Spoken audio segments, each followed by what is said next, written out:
Alright, hey, greetings everyone, this is Mike. I'm coming to you from Samurai Geek Designs, as always. Hey, so today I actually got this little tripod thing here today, so I've got two hands, just to prove that I actually have two hands for you guys who have been watching this channel for a few years now. My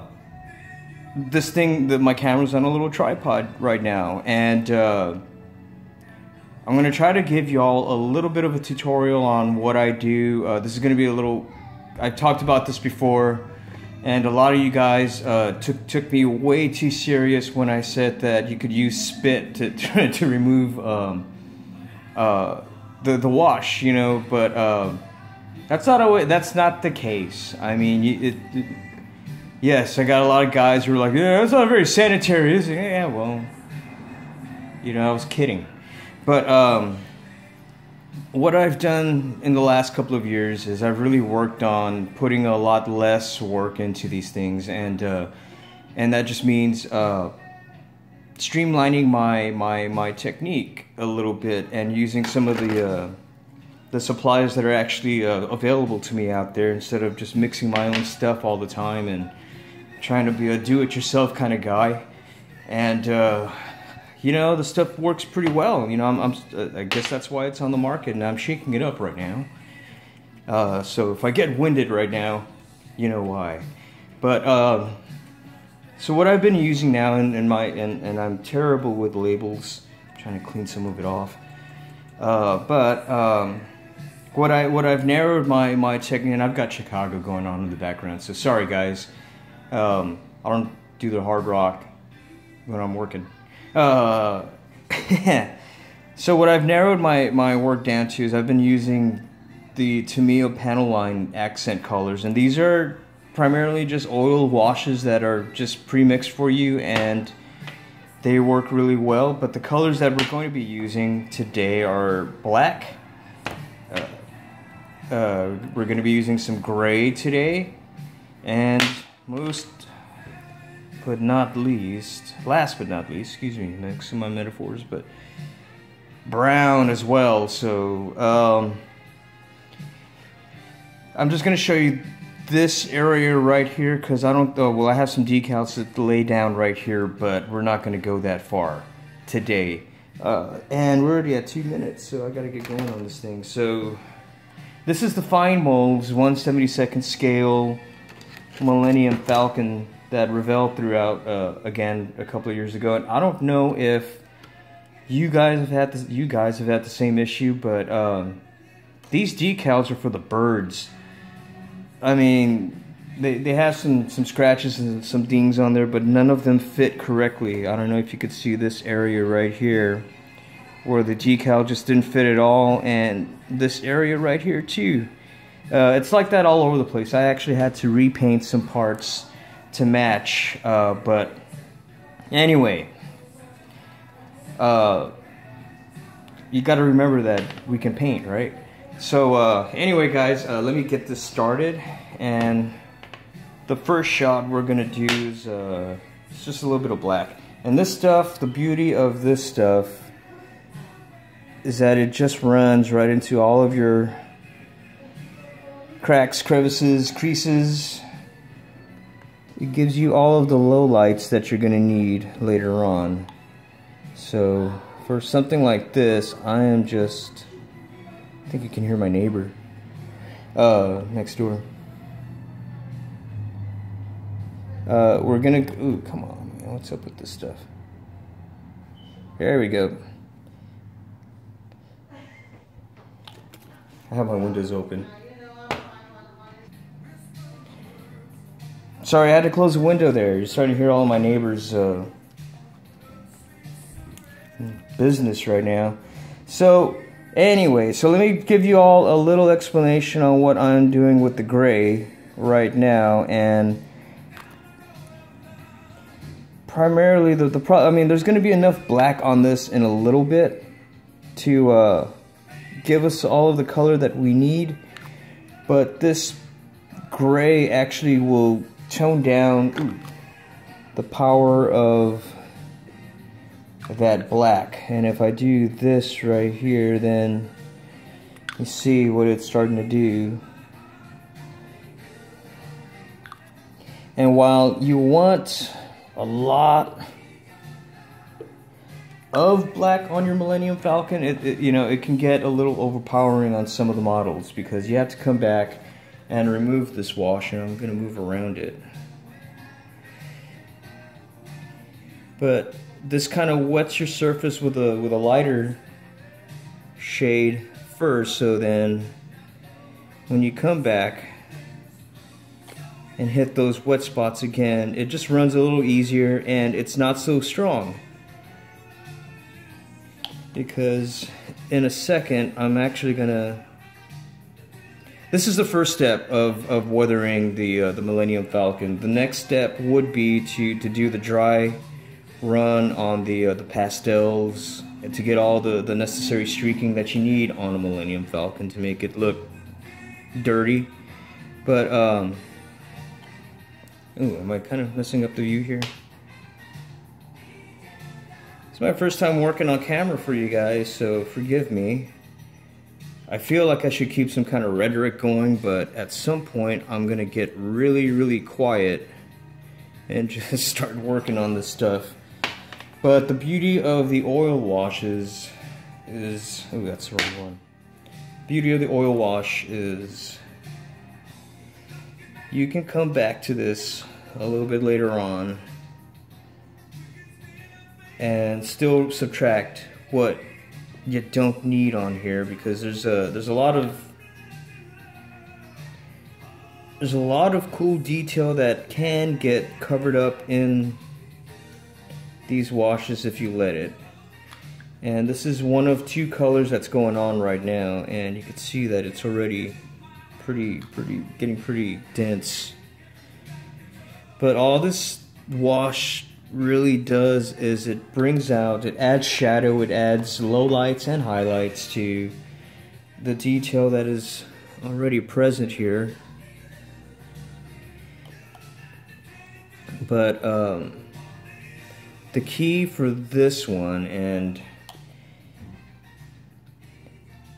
I only say this because, I mean, if you've watched my channel enough, you've seen that I've worked on more than enough Millennium Falcons over the last couple of years in the shop. And this one came in, it's already going to be 2 years ago. And Matt has been more than patient with me on this one, but it was also a very dense kit, 900 parts. And I've said it before about fine molds, but they kind of like to give you some extra stuff in there in the box, you know, that you don't really need to glue on, but I guess it's cool. You had 900 parts in that box, you know, and 800 of them went into the kit, and the rest are just extras, you know. So I have a whole lot of greebly fodder now that I could have done without, and probably would have done me a great service as far as putting it all together, because all of this detail here you had to glue on. And when you're doing 10 models at the same time, this can be quite taxing, you know, when you got to sit here and do tiny little things. But as much detail that is in here, it's still not quite right. And says the guy who never made an issue of the mandibles. And but they're just some greeblies, you know, that should be here, that aren't. But what I'm going to do is, you know, we can let that sit for a second. But what I generally use are and I can't do this left-handed, so I'm going to have to reach around this way.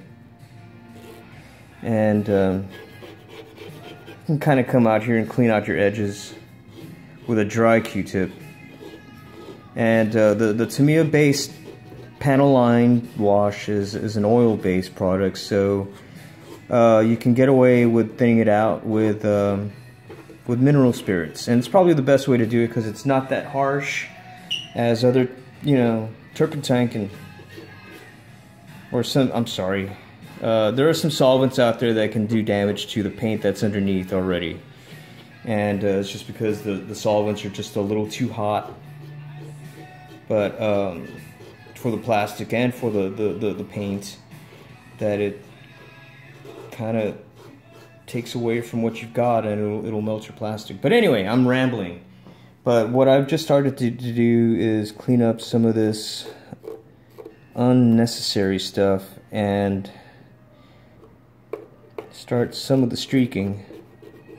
Because when you come back later on, you can actually use all of this gray that's going on here and keep thinning it out till you have just a gray haze that just sticks right inside of all of these little crevices. All these little panel lines that are indented, engraved, will certainly start to pop once you start getting this stuff off. But I'm going to take a quick pause. I'm going to let this set up for a little bit. Or actually, I'm going to keep going in this one spot and let you watch the removal technique when I come back. So I'm going to, again, quick pause. It'll be just a moment for you, but it'll be 10 minutes or so for me here in real time. But thanks. Anyway, hold on. Alright, howdy. Hey, did you miss me? Or did it just kind of... Anyway, so what I'm gonna do right now is... this is the removal part of this wash. And the spot that I started on top should be set up just enough, but again, this is kind of just a demo. And what I've done is I've just dotted the head of this side of the Q-tip with a little bit of mineral spirits, and now I'm just working on removing everything that this Q-tip can get to, and it leaves behind all of that hazy detail, all that shadowing that you need for this. So you just keep your Q-tip nice and damp. You know, you can come back and rework this again and again until you set your sealer on top. But what this stage does is this removes all of that excess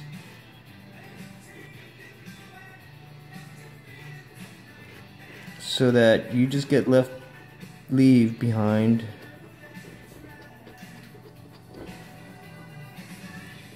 a wash inside of all of those little tiny little cracks, all these little areas down here. And if it doesn't come out quite as defined as you like, right now I just switched to the dry side, and this is just to mop up some of the stuff that I don't need.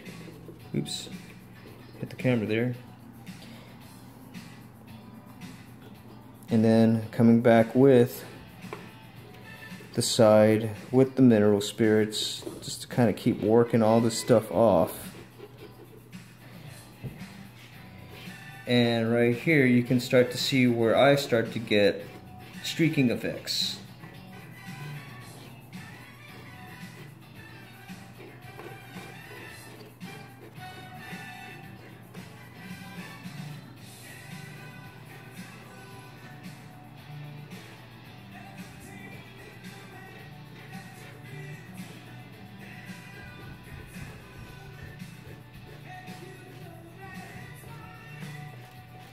So the streaking comes in when you start to get little variations like this with your Q-tip, and you just kind of keep working it through.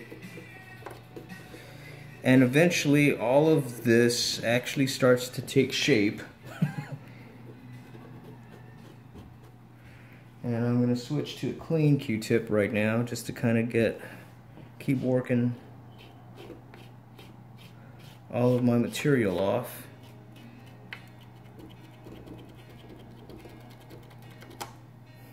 Well, I kind of got into that wet area right now, so it's all removing, coming off on its own.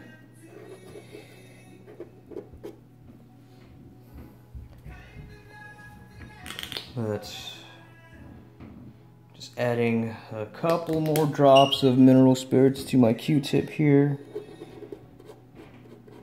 and still managing to get all of this excess off so that you bring out the detail again. But again, just remember that this step right here, this is step number 1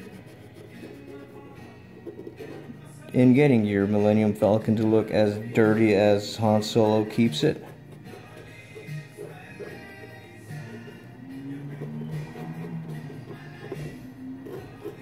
So again, everything that I hit earlier is ready, but everything on the bottom isn't.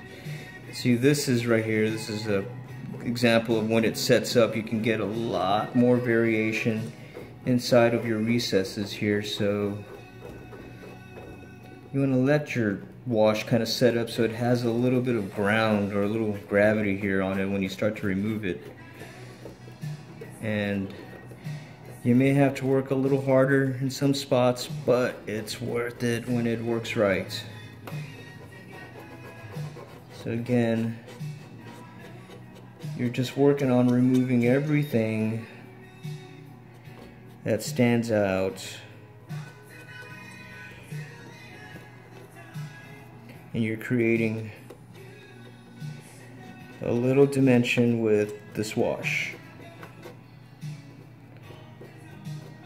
And I'm starting to realize that I cannot do the two things at the same time.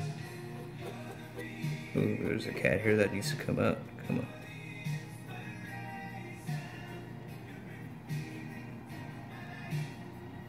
Okay, just as easy as that. Ah, there it is. It's on my Q-tip. It's still on there. See, the joy of living with a cat, man, is that their hair goes everywhere, but they are generally not allowed downstairs for reasons that I'm sure some of you cat owners already know.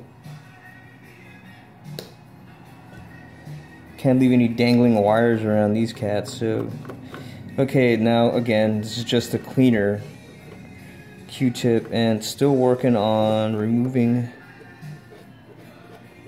all of this excess. But before I get it really dirty, I just need to go through here while it's still clean and get all that stuff that I really don't need.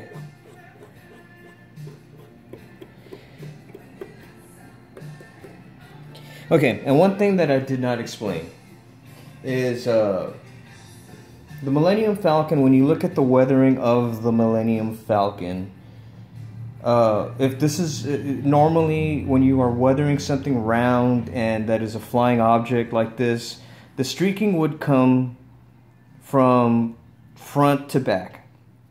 So yes, I've had to answer questions about the weathering and the way the streaking goes, because all the streaking goes from the center outward.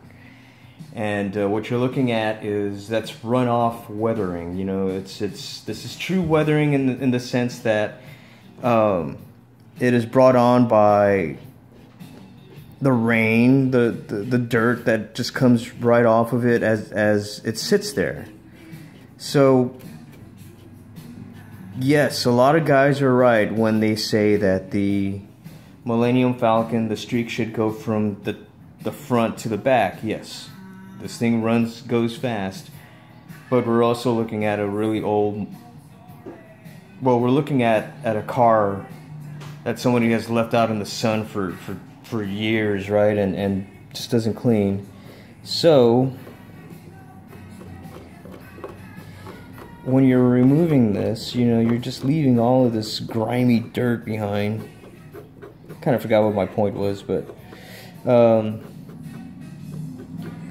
the point is that here in this area, it goes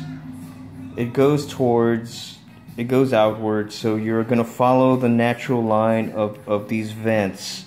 So your streaking should reflect that movement, you know, so you're going this way, so this is, just think of this as a pied out section. One section wedges out this way, the second is a straight strip down the middle, and then mirrored on this side over here. So when you are moving your Q-tip, keep in mind the movement of where you're going with your streaking, so that it doesn't look off. You know, because if you do it too straight, if you follow this, if you go this way when you come back to your streaking for your exhaust here, it will throw off your lines. And this is where we come into the area of artistic license versus reality, and you have to kind of make your own judgment on how you want your Millennium Falcon to look. But if you want it to match what they did in the first set of movies, you have to follow the lines of the top side. So when you're doing your streaking this way later on, you're actually moving from center outwards, so everything comes out this way. On the bottom, it's the opposite. You're working from outside inward, so all of you on the bottom, your streaking will go the opposite way. And I'll show you when we get to that point. I'll show you where the streaking, how the streaking is done. But for now, what this is the subtractive wash to bring out all of your detail that you work so hard to glue down on your Revell fine molds 1/72 scale model. Anyway, I'm going to take a break. I'm going to pause that. I'm going to start moving along a little bit further on this one and show you what the finished results would look like once you get it done. But taking a quick break. Alright, well, this is step one so far. I'm going to go ahead and cut this video short now. When we come back again, I'm going to show you how to do all of the streaking, because this is already a 22-minute video. And but what I've started so far is I've had to work a little bit extra than I thought I had to get that one little streak going through there. But all of the parts here are a little too delicate for me to, you know, kind of go through here. So I may have to break down and actually use an airbrush. For those of you who know me, wow, it's raining, no wonder. Anyway, sorry, easily distracted. But usually the detail isn't so delicate on these models, and this fine mold has got some parts that there's a lot of bend and give to, so I got to be careful with how I do this. That needs to be softened up in here, while some detail needs to be floated out in here as well. I actually have a little bit of problem solving to do before the next video, so stay tuned. I will actually have a follow-up on this one before I go any further, because this is one of the more important parts of the Millennium Falcon to get right. So just keep in mind, this is my first time doing a how-to. Otherwise, I'm in here just cussing the hell out of everything. So you guys have fun. Take care. I'm gonna run one more video later on, but you guys take care. Bye.